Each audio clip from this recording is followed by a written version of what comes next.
В эфире «Радио Свобода», видеотрансляции на сайте www.svoboda.org, передача «Грани времени». Сегодня ее веду я, Марьяна Тарачешникова. Эту программу вы также можете смотреть на телеканале «Настоящее время». Депутаты разрешили отправлять российских солдат-срочников воевать за рубежом, например, в Сирии. Соответствующий законопроект накануне приняла Государственная Дума сразу во втором и третьем чтениях. Официально, впрочем, все выглядит иначе. В соответствии с обновленным законом молодым людям, которым служить по призыву осталось не больше месяца, будут предлагать заключить краткосрочные до 1 года контракты. И только после этого их можно будет отправлять за рубеж, в том числе для борьбы с международным терроризмом.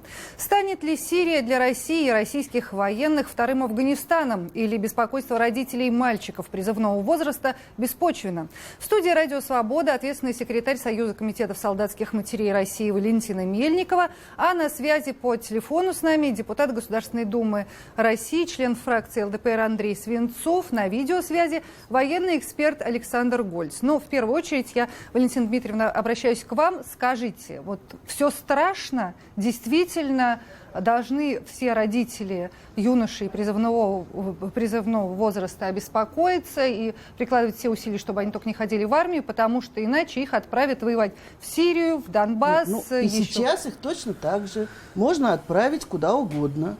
Кроме вот этой странной формулировки насчет борьбы с международным терроризмом. Потому что у нас в России совершенно другой закон, который, да, предусматривает участие вооруженных сил в международных миротворческих действиях. И туда могут отправлять тех, кто заключил контракт. Ведь сейчас тоже, пожалуйста, по прошествии 3 месяцев службы по призыву ребята могут заключать 3-годичный контракт, и, в общем, как бы ничего государству не мешает их к этому принудить. И у нас пример есть. В 2014 году, когда начались боевые действия на Украине, новобранцев-призывников перебрасывали в лагеря в Южный округ, и там, значит, пытались заставить их подписать контракт, типа, что а вот все равно мы тебя пошлем. Вся эта ерунда, конечно, это попытка что-то легализовать. А давайте вот, чтобы по поводу понятий не было никаких разночтений, и те, кто нас слушает и смотрит, поняли, о чем идет речь. Вот я из пояснительной записки прям зачитаю этот кусок. Целью разработки законопроекта, который вот уже и принят, является поддержание требуемого уровня укомплектованности военнослужащими, проходящими военную службу по контракту, воинских частей и подразделений, привлекаемых для решения задач в период чрезвычайных обстоятельств или для участия в деятельности по поддержанию или восстановлению международного мира и безопасности, либо по пресечению международной террористической деятельности за пределами территории Российской Федерации, а также для участия в походах кораблей. Я так понимаю, что именно вот эта формулировка пресечения международной территории... Насчет походов кораблей это, в принципе, правильно, потому что у нас постоянно приходят жалобы, ребятам увольняться, они где-нибудь там в Сомали или где-нибудь там, бог знает где, плавают, им командировочные не платят, переслуживают, и никак им это никто не компенсирует. Это как раз единственная здравая вещь. Но я могу продолжить. Значит, целью этого разработки в этой же пояснительной записке существенно сократит потребность военнослужащих, проходящих военную службу по призыву для их участия в перечисленных мероприятиях. Не могут военнослужащие по призыву, ну, кроме кораблей, участвовать в этих мероприятиях, которые перечислены. Какой-то мухлёж, какая-то подмена понятий происходит. Мухлёж, конечно.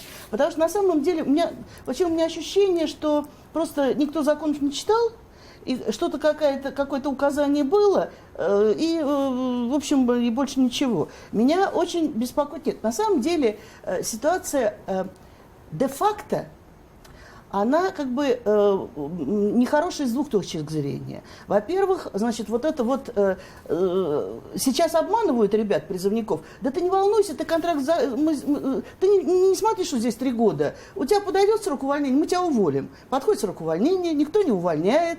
Начинаются, значит, конфликты, потому что семью он привезти не может некуда, значит, денег ему не платят, и вообще получается ерунда. А так вроде как узаконят, что вот, значит, там на полгода заключили. А с другой стороны, это ужасно вредная вещь, потому что это компрометирует программу государственную перехода на контракт. Саму идею контрактной службы. Саму реализацию этого. Потому что ведь это же идет, и это нормально, и ведь везде там должен быть отбор. Вот в этом ворохе бумаг совершенно забывается, что по закону о воинской обязанности у нас существует процедура заключение контракта, в который предусматривается медицинское освидетельствование, тестирование, значит, соответствие там воинской специальности, испытательный срок 3 месяца, возможности там как-то расторгнуть обеим сторонам. А тут ничего, вот заключил там на 3 месяца. И что? Кто? Какой контрактник? Более того, я хочу опять же напомнить, что ни один контракт не защищает нашего военнослужащего от бесправия. У нас Саша Александров, попавший в плен на Украине, тоже был солдат по контракту. Что сделала Родина? Она от него, как военнослужащего, отказалась. Перед этим у нас были 2 мальчишки, которые тоже попали в плен, и тоже контрактники. И тоже Родине было глубоко плевать. И тоже они ничего не получили. Ни за свои ранения, ни за свои контузии, ни за что. Вот и все. Поэтому это никого не защищает.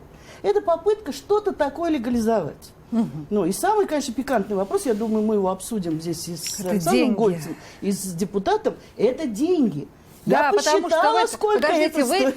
вы мне сейчас скажете, что вы посчитали, а я опять же сошлюсь на эту самую пояснительную записку, в которой написано, что реализация федерального закона о внесении изменений в федеральный закон о воинской обязанности и военной службе, ну, собственно, о чем мы и говорим сегодня, дополнительных расходов из федерального бюджета не потребует. Более того, там есть еще один документ в один абзац, финансово-экономическое обоснование, который тоже говорит, не потребуется. Нифига подобного. Военнослужащий по контракту на таких условиях за границей стоит $1270 в месяц по минимуму. Угу. То есть получается, что вот в этом законопроекте, с вашей точки зрения, уже заложен еще один обман, еще какое-то жульничество? По денежному удовольствию, безусловно, обман. Или вот мы потом поговорим, потому что я попыталась понять, почему они написали, что не требуется дополнительное финансирование. Я, проанализировав, увидела страшную, вот просто жуткие как бы предположения, да, почему, например. Значит, жилья им не надо будет, они будут жить в палатках. Семью они не могут взять, потому что это будет за границей, да, никаких расходов. Дальше. Зарплату им платить, ну сколько, ну месяц-два, потом убьют и все, да. Ну вот так, вот как мы можем себе предположить. Цинично. А страховые вот эти выплаты, вот эти 5 миллионов пресловутые, они уже зашиты. За них взносы уже в страховую компанию заплачены. Так тут действительно ничего не предполагается, да. Командировочных им платить не будут. Так же, как не платят сейчас никому за границей. Все, кого мы спрашивали, говорят, что никому командировочных не платят. Вот. Ну вот и в чистом виде экономии, поэтому никаких затрат. А в плен попадут уже, как мы много раз знали, от них откажутся. И тоже государство не отвечает. Вот да, тогда, конечно, никаких финансовых затрат. Подключим Александра Гольца, он с нами на видеосвязи. Александр, добрый вечер. Ну, а какова ваша реакция вот на этот принятый уже в 3-м чтении законопроект в Государственной Думе? И как вы считаете, почему для укрепления мобильных сил, для решения краткосрочных задач, это я опять цитирую, нужно предоставлять возможность именно контрактникам за месяц до окончания службы заключать, именно срочникам за месяц до окончания службы заключать вот эти контракты и куда-то отправляться бороться с международным терроризмом? Ну, вы, в общем-то, знаете ответ. Родине понадобилось пушечное мясо. На сей раз оно понадобилось силе. Ну, смотрите, что происходит.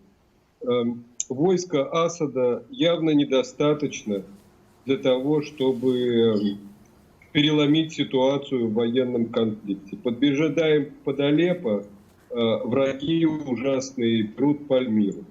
И поэтому более или менее понятно, что на Хизбаллу, да на так называемых иранских добровольцев надежда маленькая. Вот срочно понадобилось пушечное мясо. В то же время российское начальство очень чувствительно к одобрению и неодобрению народа.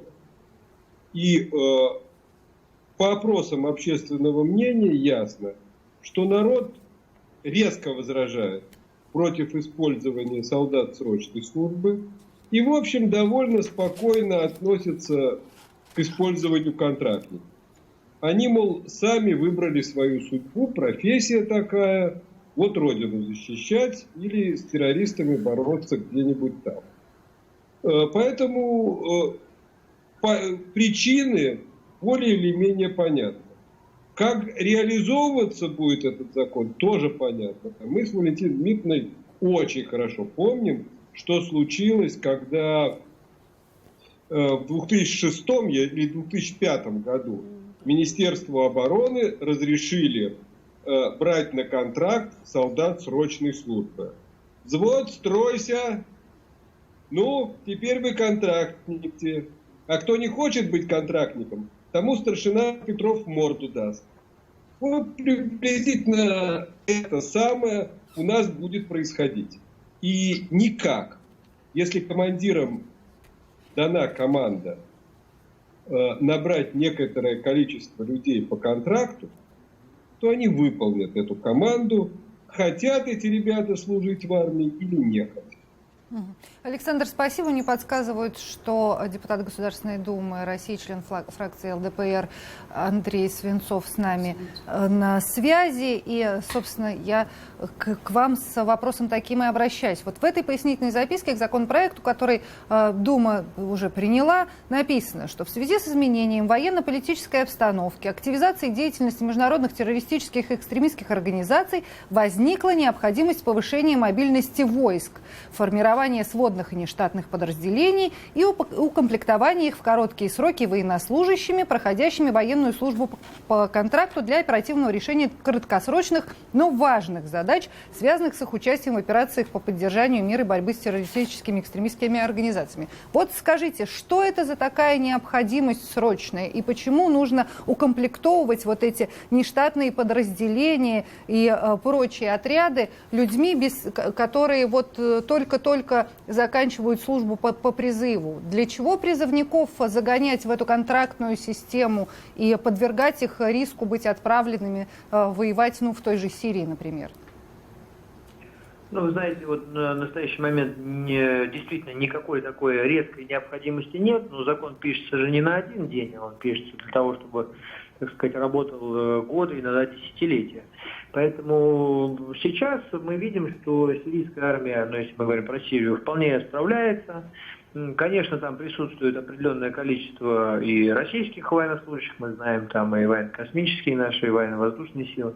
Поэтому, конечно, где-то необходимо участие и специальных служб, то есть там спецназа, ФСБ, для охраны там, авиационной базы, морской базы, может быть, для проведения каких-то спасательных операций. Мы помним, когда сбили наш самолет, и летчик попал в плен, там необходимо было определенное мероприятие. Вот здесь, конечно, это необходимо, и в данном случае это ничего такого здесь сверхъестественного, революционного и, так сказать, неожиданного нет. Просто приводим законодательство, скажем так, в ту норму, которая соответствует сегодняшнему дню. Мы видим, что, в принципе, не только в Сирии, но и в других странах сейчас очень неспокойно. И если где-то необходима наша помощь, а напомню, что наши вооруженные силы в Сирии находятся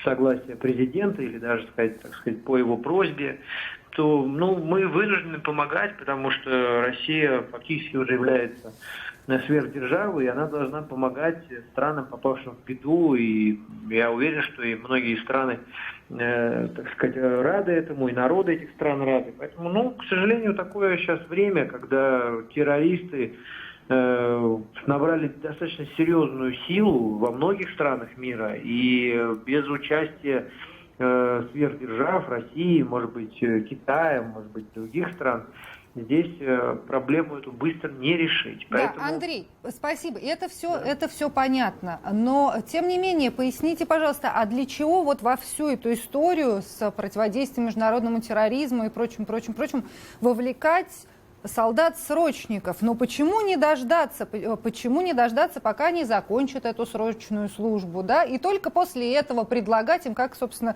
раньше и было, предлагать им заключать контракт, а не так, что прописывать в законе и буквально давать возможность недобросовестным военачальникам, в том числе, давить на ребят, что вот если остается месяц до окончания службы по призыву, ты уже можешь заключать контракт там на полгода, на год, и вперед, куда тебя Родина пошлет. Для чего вот это было создано? Вы знаете, это сделано скорее для удобства самих военнослужащих, потому что у нас все-таки действительно есть определенные бюрократические моменты, чтобы людей не увольнять, потом заново не нанимать. Они могут заранее заявить свое желание, и то, что до этого говорил предыдущий выступающий о том, что кого-то там насильно загоняют палками, так сказать, или под угрозой физического насилия и так далее. Ну, сейчас в российской армии такого практически нет, может быть, единичный случай, но даже мне об этих неизвестных случаях. У нас сейчас очередь стоит из желающих служить по контракту. Вот за все события, которые на территории Сирии происходят, там, хоть и к сожалению, конечно, но погибло, так сказать, несколько человек буквально, поэтому военнослужащие – это люди, которые осознанно идут, я имею в виду тех, кто по контракту, осознанно идут служить по контракту, защищать нашу родину, неважно, на территории Российской Федерации или на территории других стран. Поэтому они эти риски как бы соизмеряют. И напомню, что у нас в России на дорогах гибнет 30 тысяч человек вот каждый год. Поэтому все прекрасно понимают уровень риска, садясь в автомобили и мчась по нашим дорогам, которые не очень хорошо освещены, не очень хорошо отремонтированы. И количество гибнущих людей и детей, вы помните события недавние, когда погибло больше 10 детей. Это все говорит о том, что уровень риска, он достаточно здравый. И если человек готов за хорошую зарплату, в хорошем обмундировании, на современной технике защищать нашу родину, то мы, наоборот, даем возможность об этом заявить чуть пораньше, оформить все необходимые документы, при необходимости там сходить в отпуск, в увольнение и так далее. То есть сейчас армия превратилась из повинности, в хорошую, качественную, высокооплачиваемую работу. Но вы знаете, простите, я вас перебью. Я думаю, что очень многие мамочки с вами просто вот поспорят в этой ситуации. Согласен, особенно мамочки, сейчас. Они очень часто не согласны даже с выбором своих детей, которые идут в другой вуз, которые идут не в вуз, а в технику. Мамочки всегда во многом не согласны. Я тоже это прекрасно понимаю. И здесь все-таки у нас контрактники это не дети 13-летние, а уже взрослые ребята, 18, 20. Там 25 лет контрактники есть, поэтому они выбрали свой путь, да, путь опасный, я не спорю, но еще раз подчеркну, что водителям такси иногда опаснее работать, и их погибает в год гораздо больше, чем военнослужащих. Поэтому нет вообще ни одной профессии безопасной, даже учителей убивают. И врачи убивают, и спортсмены гибнут от травм. То есть безопасных профессий нет. Космонавты опасная профессия. То есть любая профессия опасна. Даже если вы ничего не делаете, просто ходите время от времени в магазин, нигде не работаете, вас все равно могут убить или сбить автомобилем. Поэтому, все-таки шансы несколько повышаются, наверное, да, когда человек оказывается в зоне боевых действий. Валентина Дмитриевна. Мне хотелось вот что уточнить, вот раз есть возможность прямо у депутата напрямую. Скажите, пожалуйста, а вот эта ответственность государства, которая предусмотрена законом об обязательном страховании, законом о статусе, порядок заключения контракта, который сейчас достаточно четкий и жесткий, а это каким образом будет соотноситься вот с этими вот за месяц до конца срока службы? И как будет определяться вот этот срок, меньше года? Это же тоже нужно, чтобы все было прописано, иначе это тоже большой коррупционный соблазн.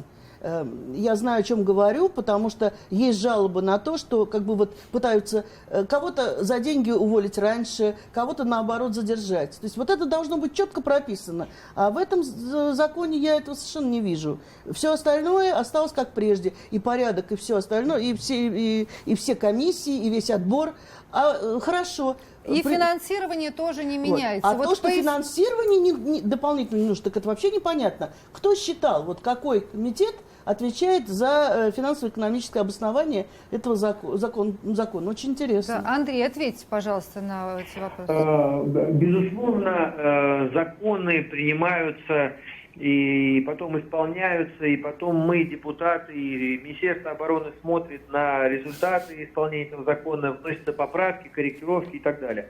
Сейчас этот закон все-таки, еще раз говорю, рассчитан не на сегодняшний день, а на перспективу, поэтому, конечно, мы готовы его доработать, посмотреть, учесть нюансы, в том числе и услышать гражданские, так сказать, предложения, я имею в виду представителей гражданского общества, любые инициативные группы. Но еще раз подчеркну, это не означает, что завтра мы соберем там 500-тысячную армию молодых ребят, 18-летних, отправим их, значит, в Сирию, из Сирии в Ирак, из Ирака в Афганистан. Нет, это как раз совершенно этого не значит. Вот. Но возможность мы такую должны иметь, потому что мы видим, что численность армии НАТО большая. Мы сейчас не говорим о Сирии, а может быть это будут какие-то другие страны. Мы же не знаем, как будет развиваться ситуация на Украине. Давайте вспомним об этом. Поэтому если там у украинских властей Подождите, пожалуйста. летят, Да, здесь же этот закон не предусматривает ведение войны как таковой. Он совершенно формулировки, или о миротворческих, или о борьбе с терроризмом.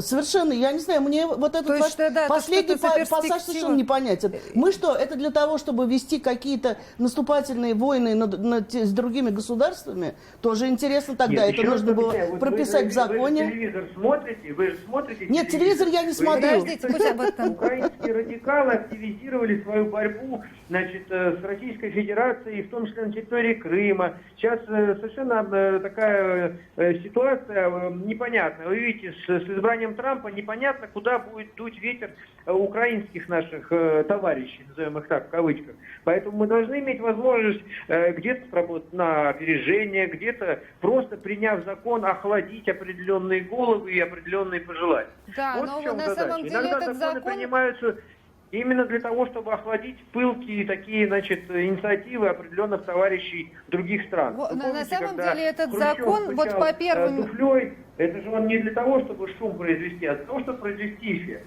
Но на самом деле по первым реакциям в социальных сетях этот закон как раз, он не охлаждает чей-то пыл, не охлаждает головы, а он наоборот рассеивает панику среди людей. Ведь сейчас вы посмотрите комментарии в социальных сетях. Это что будет? Второй Афганистан? Россия хочет опять принимать грузы 200 и сравнение с Афганистаном, с чеченскими компаниями. Я вот специально выписала цитату из обсуждения, да. Я помню, как в 1995 году разбирал пачки рапортов отсрочников. Прошу направить меня для дальнейшего прохождения службы в горячие точки. Их тогда у нас было 2: Чечня и Таджикистан. И с каждым написавшим рапорт беседовали. И вот большинство этих мальчишек просто пытались убежать хоть куда-нибудь от дедушек. А у малой части этих писателей в одном месте свербила романтика. Ну а кто-то поверил слухам о том, что из горячих точек на дембель уходит досрочно. И 18-летние мальчики опять будут заключать краткосрочные контракты. Вот чего люди-то боятся. Люди боятся новой кровавой мясорубки. Вы их можете успокоить? Конечно, еще раз, абсолютно не о чем волноваться. Сейчас современная российская армия находится абсолютно в другом положении. Сейчас никто не хочет, не заинтересован в том, что, как говорится, были большие человеческие потери. Это абсолютно однозначно. Поэтому это, еще раз подчеркну, сделано для индивидуальных случаев, чтобы была техническая возможность просто не, так сказать, утопать в бюрократии. А с точки зрения, так сказать, событий, известных в Афганистане, ну, конечно, это была ошибка, и не нужно было туда соваться и так далее. И в данном случае здесь, ну, это не совсем корректное сравнение. А давайте у Александра Гольца спросим, он с нами на видеосвязи. Скажите, а вы вот верите, доверяете тем словам, которые говорит депутат Свинцов о том, что, собственно, ну ничего, это просто формализуется, узакониваются какие-то уже существующие практики, и ничего страшного не произойдет? Слушайте, давайте попытаемся сформулировать то, что нам сказал господин депутат. Международная обстановка ужасна, и, может быть, в будущем нам понадобится срочно заключать контракты. В связи с этим мы испекли закон, мы, депутаты, испекли закон, где огромное количество пустот, огромное количество лакун. Мы не очень понимаем, что именно мы хотим сделать. Ну вот, может быть, потом, когда петух клюнет, мы по ходу дела будем этот закон улучшать. Вот если я стараюсь быть максимально вежливым и корректным. Значит, первое. Этот закон, он в принципе гробит всю идею профессиональной армии. Потому что более или менее понятно, что когда людей набирают на полгода, это набирают не военных профессионалов, это набирают пушечное мясо, наемников, чтобы быстро-быстро решить какую-то конкретную военную проблему, и потом, как очень ясно сказала Валентина Дмитриевна, оставить их со своими проблемами. Ну вот типа повоевать немножко на Украине, или повоевать немножко в Сирии, или где-нибудь там еще. Еще, скрипя сердце, можно согласиться, что вот военкоматы будут срочно набирать людей с гражданки вот на такие миссии. Ну, как мы знаем, добровольцы вполне бодро отправлялись на Украину повоевать в Донбассе. Но, конечно, это довольно большая подлость, я бы сказал, со стороны государства, когда оно позволяет командирам за месяц до окончания срочной службы дает право командирам за месяц до окончания срочной службы набирать срочников в армию. Еще раз повторю, у нас есть богатый опыт. Если господин депутат не знает, он может открыть большую литературу. Валентина Дмитриевна, я не сомневаюсь, обеспечит его, если он захочет, соответствующими документами. Что творилось в российской армии в 2005-2008 годах, когда срочно выполнялась программа контрактизации.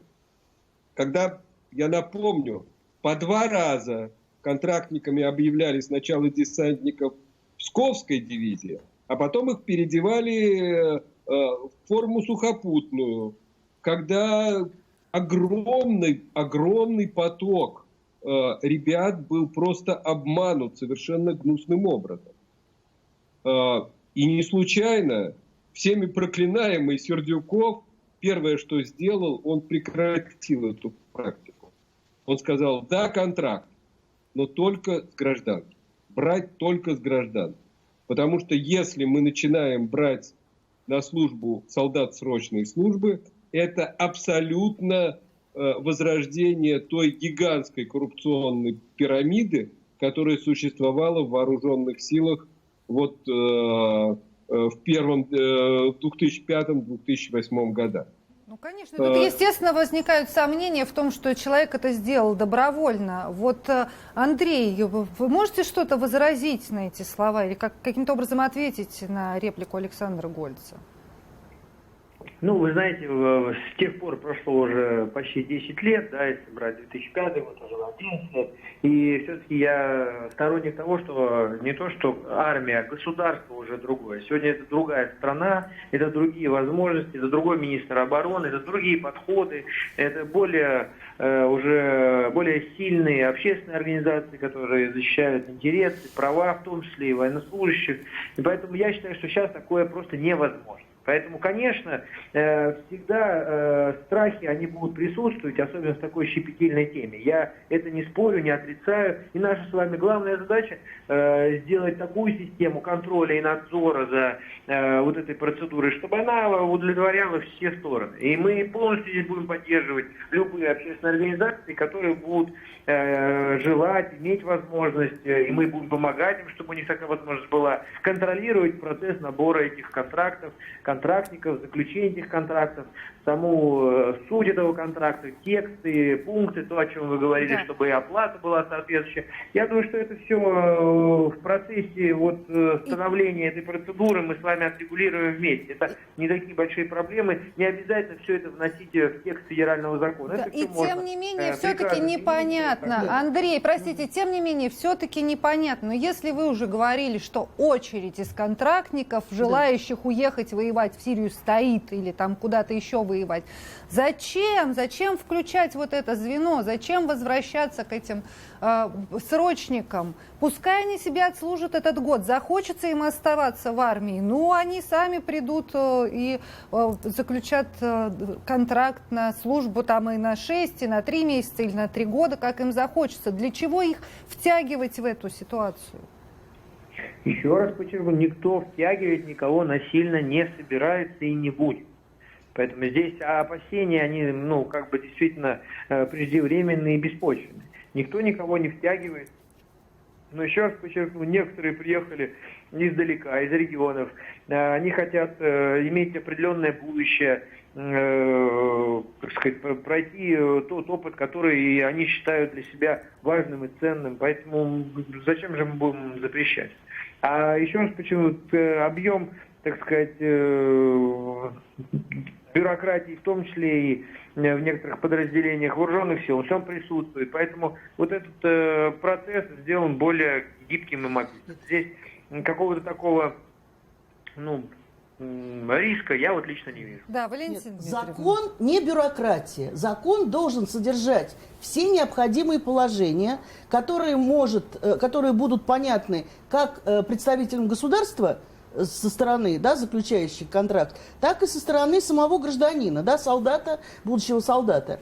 В этом законе вообще ничего нету. И те документы, по которым должен заключаться контракт, они просто как бы оставлены за скобками. Не может быть никакого контроля, и не должно быть никакого контроля, что, кто и как заключает контракт. Механизм должен работать. Для контроля есть военная прокуратура, для контроля суды, есть в конце концов. начальники управления по работе с личным составом. Но вся процедура должна быть четко записана. Ведь что такое контракт? У нас же есть государственные служащие. У них контракт вот такой толстый, и все записано. А тут один листочек бумаги, как правило, никогда в руки ребятам не дают. Что они там подписывают, неизвестно. Где-то там Николай Александрович Панков подписывает приказ, и все. Да? Никакой бюрократии. Все должно быть совершенно четко. Вот этот закон не годится никуда. И обоснование его, и в пояснительной записке, в которой написано, что за время общественного обсуждения и независимой антикоррупционной экспертизы предложения не поступали, значит, не было никакого общественного обсуждения, не было никакой независимой антикоррупционной формально, дисциплины. Вероятно, текст был размещен кому-то, где-то. каким-то родным и близким кролика, там чего-то такое, собрали каких-нибудь там непонятных людей, да, которые совершенно... К сожалению, и сейчас тоже принуждают к заключению контракта. И все это повторяется. И даже ребят, которые контракты заключают, обманывают в их регионах, вот там, откуда они уезжают. Потому что обещают, что ты сможешь привезти семью, там будет жилье, у тебя будет большая зарплата. Они приезжают, там развалины, и даже офицерские семьи выезжают. И сейчас это уже обман. На самом деле. Не в министре обороны счастье, а в том, чтобы законы выполнялись. А когда такой закон пустой, и когда он непонятно зачем... Так его как раз очень легко будет выполнять, потому что нет никакой конкретики. Нет, принуждают. Ну, конечно, бьют меньше, но это не было повода. А если будет повод, если будет план по контракту, то будет как в 2014 году 250 человек собрали в зале, и полковник говорит, кто рапорт не напишет, тех, значит, будем бить там и вообще мордовать. Ну, вот и все, вот и весь порядок. Ну, там можно же и психологическое давление оказать. Ну, так, конечно, потому что особенно те, кому сейчас увольняться, ребята, это всегда была группа риска. Ребята, которым увольняться через 3, 2, 1 месяц. У них всегда вымогают деньги.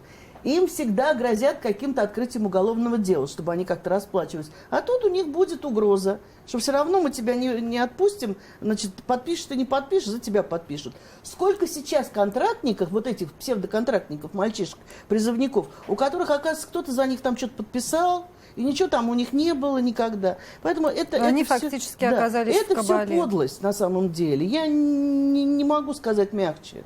Потому что нельзя строить армию на обмане. Вот это я точно знаю. 28 лет работы в комитете солдатских матерей моих коллег и меня научили. Если все идет четко по закону, и никто никого не обманывает, тогда даже в самых тяжелых историях всегда как-то получается по-человечески, и всегда государство несет ответственность. Если строится на обмане, все, это...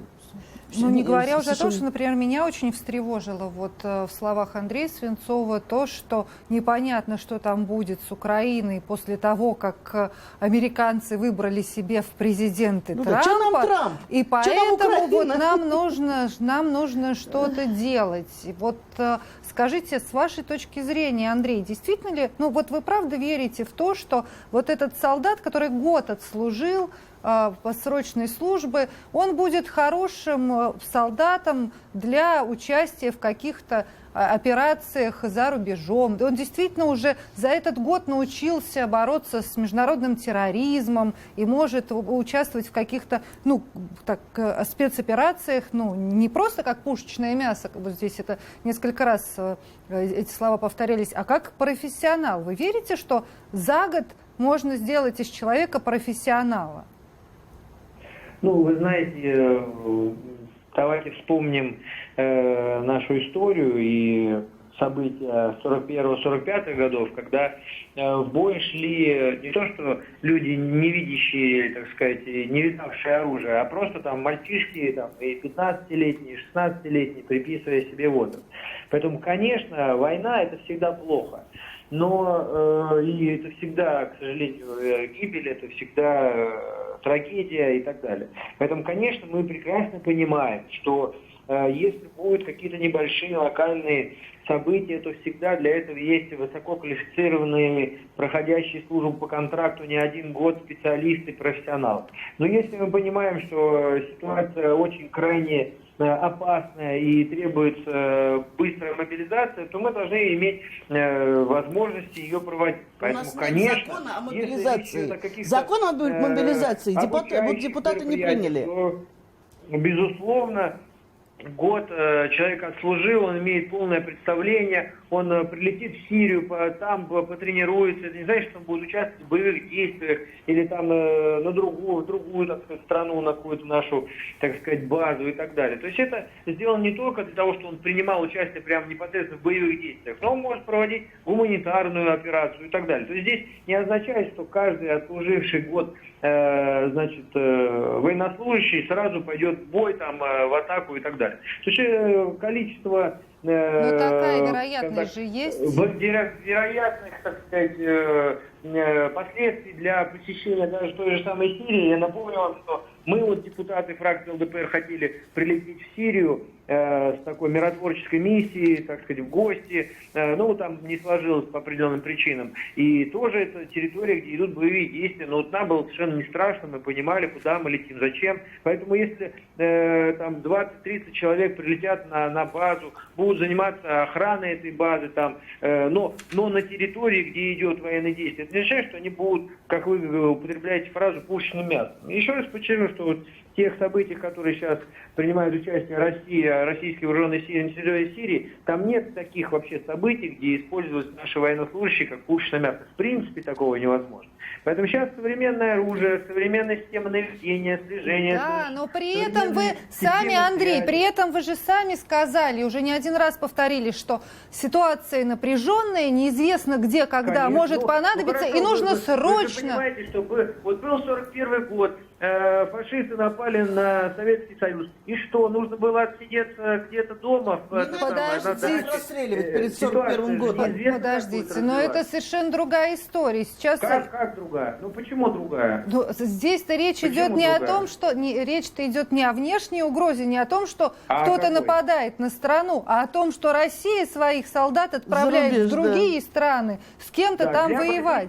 Ну, Украина у нас другая страна, другая. А если они мобилизуют 50 тысяч, а если 100 тысяч, а если им еще помогут какие-нибудь иностранные наемники? А если с Марса прилетят? Очень демагогия, совершенно вот такая абсолютно безосновательная. Дадим возможность Александру Гольцу тоже высказаться. Он с нами на видеосвязи. Александр, с вашей точки зрения, что сейчас происходит? Ну вот на самом деле, что можно услышать, прочитать между строк, да, услышать в словах Андрея Свинцова. Здесь Россия действительно готовится, у меня сложилось впечатление, к каким-то масштабным наступательным операциям, или что это?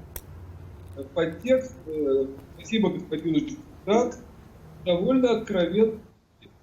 что речь идет о подготовке к масштабным военным операциям. Еще раз повторю. В той же Сирии возникли проблемы, потому что при всех блестящих успехах российской авиации кто-то должен воевать на земле.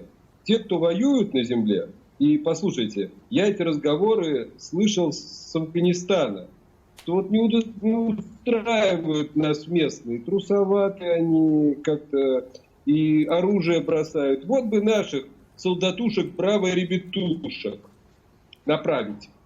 Это все я слышал много раз. Ну, опять же, большое спасибо господину депутату за то, что он нам рассказал, что мы собираемся воевать на Украине.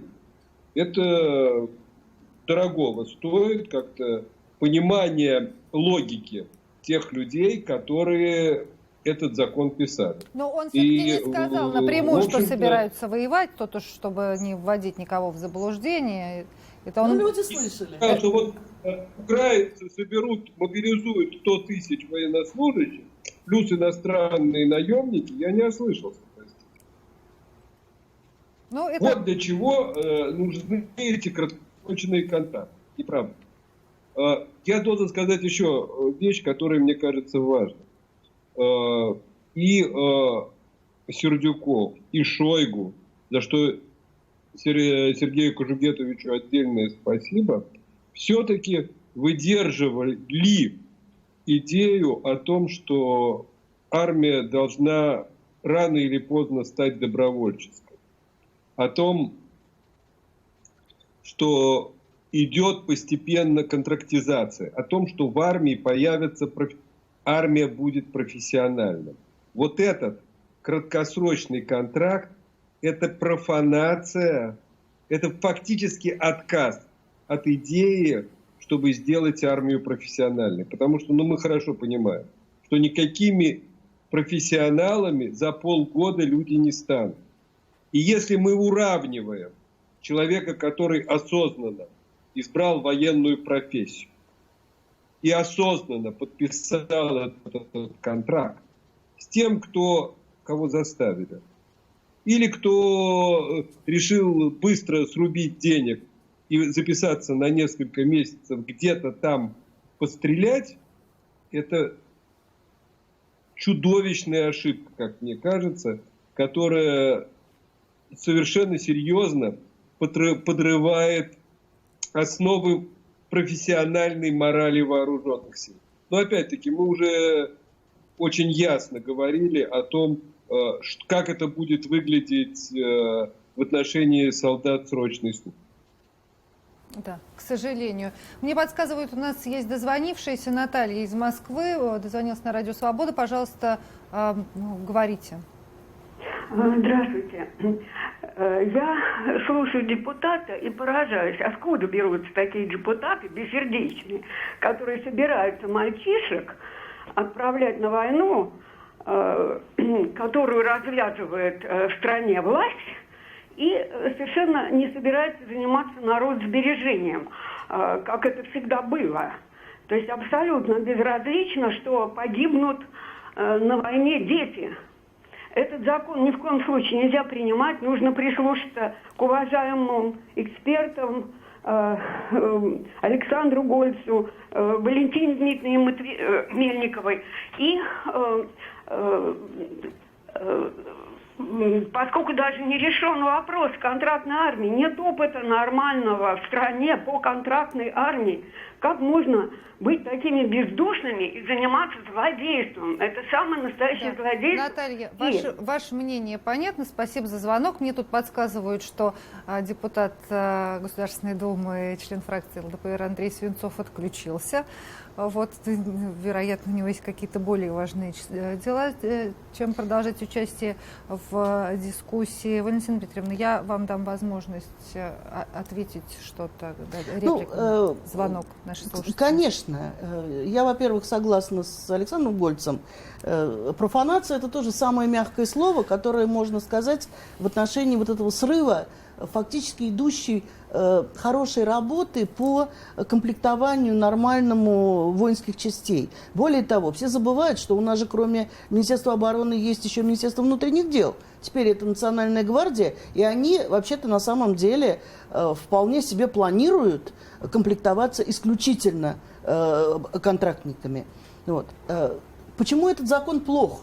Потому что у нас есть вот федеральный закон 93-й о предоставлении персонала военного для участия в миротворческих операциях. Здесь черным по белому написано, что персонал комплектуется на добровольной основе военнослужащими по контракту. То есть контрактник тоже должен добровольно согласиться в эти куда-то поехать. И самое главное, что эти военнослужащие должны пройти предварительную специальную подготовку. Когда говорят, вот, миротворческая гуманитарная операция, мы пошлем. Нет, это специальная подготовка, которая помогает людям, участвующим в вот таких миротворческих операциях, не погибнуть и помогать там действительно людям.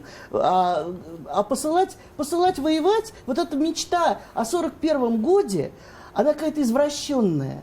Вспоминают почему-то сторонники вот этого вот отправки призывников, бог знает куда, они вспоминают с каким-то вот, не знаю, извращенным сладострастием. Вот мальчишки шли, да? Ну так погибло сколько мы потеряли людей, потому что тоже страна не готова была к войне. Ну и кроме всего прочего, тогда речь шла о внешней угрозе, о буквальной внешней угрозе, о нападении, и была объявлена мобилизация. Сейчас-то речь идет совершенно о других вещах. Это какое-то извращенное понимание, да, что мы и вообще вот эти законы, которые сейчас принимаются, и в которых, по идее, государство должно везде фиксировать свою ответственность, в части подготовки, в части процедуры вот это заключения контракта, то есть гарантий каких-то, да, в части потом компенсаций. Все эти законы, они пустые для того, чтобы добиться какого-то результата положительного, да, чтобы люди получили документы, страховые суммы, там, семья, пенсия, потери кормильца. Но все гарантии, надо столько приложить сил, понимаете, вот на самом деле. У нас сейчас, например, просто жуткая история, да, обратилась мама погибшего на Украине офицера, он похоронен там. Она хочет, чтобы тело захоронили дома. Где тело? Как везти? За чей счет? С какими документами? Это такая трагедия. Это же просто страшно. Да, конечно, вот когда в Боснии воевали наши добровольцы, они были дикие гуси, они были там псы войны, они там похоронены, привезти их никакой возможности нет, потому что как бы, военные преступники. Но тут-то, да, человек был послан государством. Что же вы делаете с матерью? Зачем вы заставляете вот так вот мучиться людей?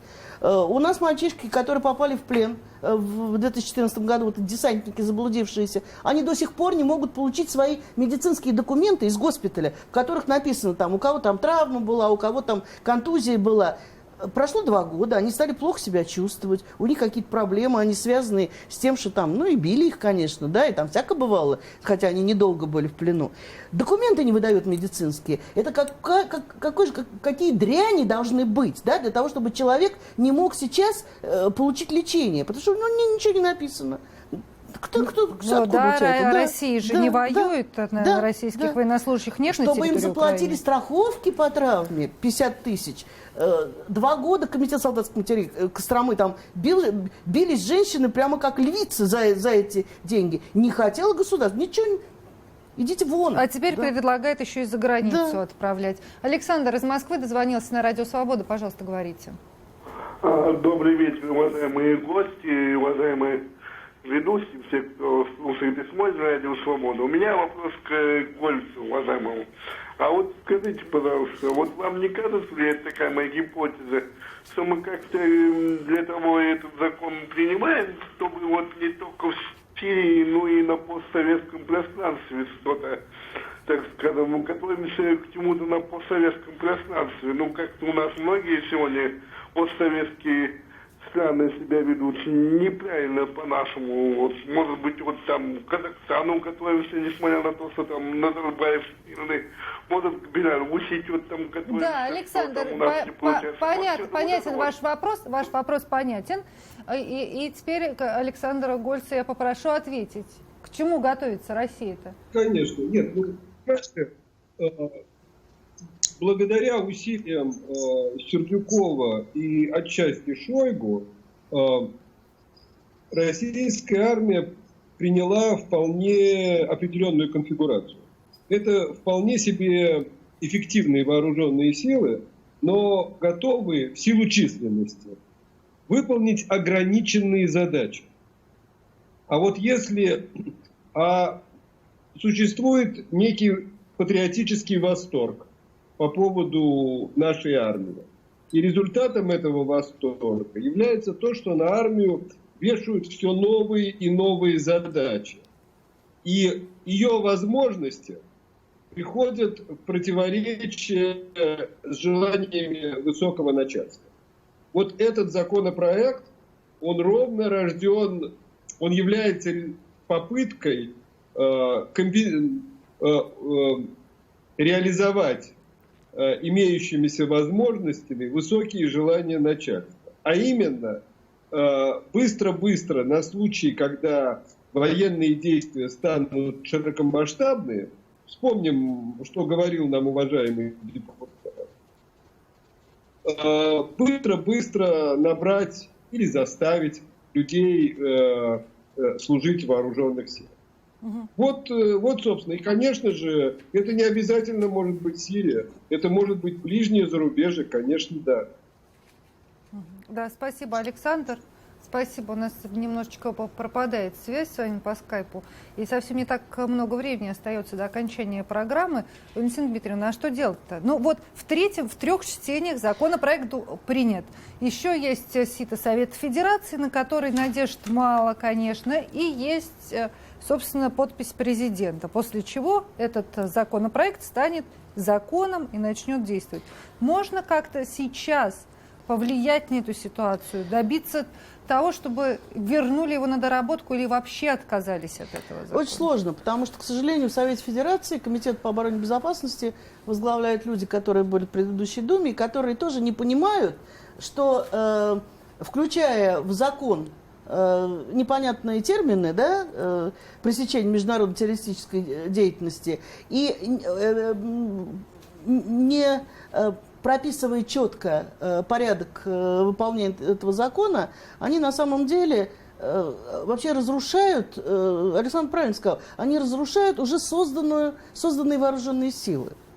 Вот. Да, но они мало того, что они разрушают, как вы говорите, созданные силы, они еще пугают людей. Вот что делать родителям-то? Прятать своих мальчишек, отправлять на учебу за границу, собирать справки? На самом деле, что? я не знаю, что родители, я знаю, что молодежь лучше понимает, что происходит. В любом случае, мы всегда говорим призывникам и говорим солдатам по призыву, когда они звонят и говорят, вот нас собирали, сказали, что мы подписали. Мы говорим, никогда не подписывай ничего, чтобы тебе не дали копию. Да? Вот если тебе дают копию документа, ты можешь подписать. Тогда ты можешь прочитать спокойно, обжаловать, если что-то надо. А так подписывать, что попало, никогда нельзя. Вот это вот... Не надо бояться отказываться от того, что тебе навязывают, к чему тебя принуждают. Потому что тебя принуждают всегда к чему-то очень нехорошему для тебя. Если что-то хорошее, тебе его предложат, и объяснят, и расскажут, и документ правильный дадут. А если тебя пугают, вот подпиши, или тебе будет хуже, значит, этого ничего подписывать не надо. Ну, могут же просто врать откровенно, не рассказывать. Ну, подписывают, да, нет, подписывают, и подписи не собирают, и там эти рапорты лежат подписанные одной рукой, конечно. Но надо контролировать. Если родители готовы контролировать ситуацию, значит, будет более-менее нормально. И детям своим говорить, что не верь, не бойся, не проси. В эфире «Радио Свобода», видеотрансляция на сайте www.svoboda.org была показана передача «Грани времени». Сегодня ее вела я, Марьяна Тарачешникова. Со мной в студии сегодня была Валентина Дмитриевна Мельникова, ответственный секретарь Союза комитетов солдатских матерей России. На видеосвязи с нами был военный обозреватель Александр Гольц. И также некоторое время по телефону с нами был депутат Государственной Думы России Андрей Свинцов. Оставайтесь на волнах «Радио Свобода», приходите к нам на сайт.